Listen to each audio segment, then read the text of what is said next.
ఇది కేవలం సమాచారంగా మాత్రమే భావించండి. వైద్య నిపుణులను సంప్రదించండి. ఇప్పటి వరకు మనం చూసుకుంటే ఈ తలసేమియా అనేది ఓన్లీ పిల్లల వరకే ఉంది అని చెప్పేసి అని అంటున్నారు. నిజానికి ఇది పిల్లలకు జెనెటికల్‌గా వస్తుందని మీరన్నారు. సో, వాళ్ళు చిన్నగున్నప్పుడే వస్తుందా? లేకపోతే పెద్దగా అంటే లైక్ అడల్ట్స్ వాళ్ళకి అంటే కూడా వచ్చే ఈ అవకాశం ఉందా? థాలసేమియాని మనం 3 కేటగరీస్ కింద డివైడ్ చేయొచ్చు.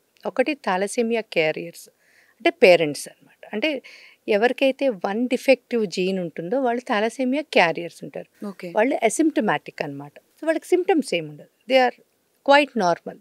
So I'm a thalassemia carrier. Okay. So నాకు నా మెటబాలిజం అంతా కూడా ఇట్స్ వెరీ నార్మల్ ఉంటుంది. ఆల్ మై డైలీ యాక్టివిటీస్లో కూడా ఎక్కడ ఎనర్జీ లెవెల్లో 1% కూడా తక్కువ ఉండదు. సో నా life long till my death నాకు ఎటువంటి అంటే థాలసేమియా తోటి నాకు ఎటువంటి ప్రాబ్లం ఉండదు.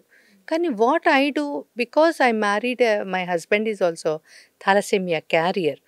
సో నాకు పుట్టే ప్రతి పిల్లవాడు 25% ఛాన్సెస్ థాలసేమియా మేజర్తో పిల్లలు పుట్టే అవకాశం. ఎందుకంటే నా నుంచి ఒక డిఫెక్టివ్ జీన్, మా వారి నుంచి ఒక డిఫెక్టివ్ జీన్ తీసుకు ఓకే. ఒక 25% నార్మల్ పిల్లలు పుట్టే అవకాశం ఉంటుంది. నాలో ఒక నార్మల్ జీన్ ఉంది, వెరీ ప్రిడామినెంట్గా ఉండేది. సో మా వారి దగ్గర ఒక నార్మల్ జీన్ ఉంది. సో 25% ఛాన్సెస్ మాకు నార్మల్ పిల్లలు పుట్టారు. 50% మటుకు మాలాగా పుట్టే అవకాశం ఉందన్నమాట. Okay. So it is every ప్రెగ్నెన్సీలో.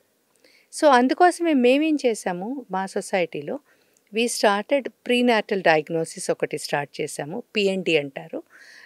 అంటే ఆల్రెడీ తల్లిదండ్రులు ఒక బిడ్డ ఉన్న తర్వాత థాలసేమియా మేజర్ తోటి ఇంకో పిల్లవాడు థాలసేమియా తోటి కానీ పుట్టకూడదన్న ఉద్దేశంతో మేమేం చేసాము ఆ తల్లులకి ఈ ప్రీనాటల్ అంటే ఫస్ట్ ట్రైమిస్టర్ 3 నెలల లోపల వాళ్ళకి 13 వారాలకి మేము కోరియానిక్ విల్లై బయాప్సీ టెస్ట్ అని చేస్తామన్నమాట. దట్ ఈస్ అబ్సల్యూట్లీ ఫ్రీగా చేస్తాం. అది కూడా దాదాపు ఒక 14,000-15,000 అవుతుంది. అదంతా కూడా మేము we are doing it free of cost okay. అనమాట.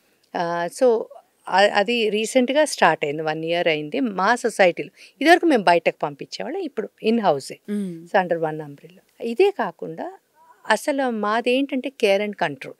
అంటే ఉన్న పిల్లల్ని కాపాడుకుంటూ అసలు ఇలాంటి పిల్లలు కాకూడదు సమాజంలో అన్నది దట్ ఈజ్ అవర్ మోటివ్ అనమాట. అందుకోసమే మేము మహబూబ్ నగర్ డిస్ట్రిక్ట్లో 27 PHCs, ఇక్కడ పీట్లబుర్జు హాస్పిటల్ జడ్జ్ఖానా అంటారు కదా ఇక్కడ, తర్వాత మేడ్చల్ మల్కాజ్గిరిలో 43 PHCs అండ్ UPHCs.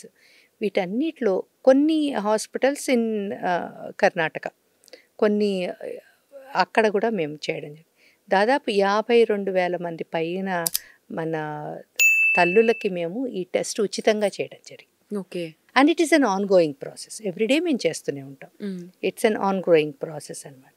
సో మేము చేసి ఆ నవజాత శిశువులు ఎవరైతే ఉన్నారో అసలు పుట్టకుండానే వాళ్ళు థాలసేమియా మేజరా నార్మలా చూసి and we recommend for an ethical abortion అనమాట. పిల్లలు పుట్టాక ఇలా ఉంటుందమ్మా, it is approved by the government.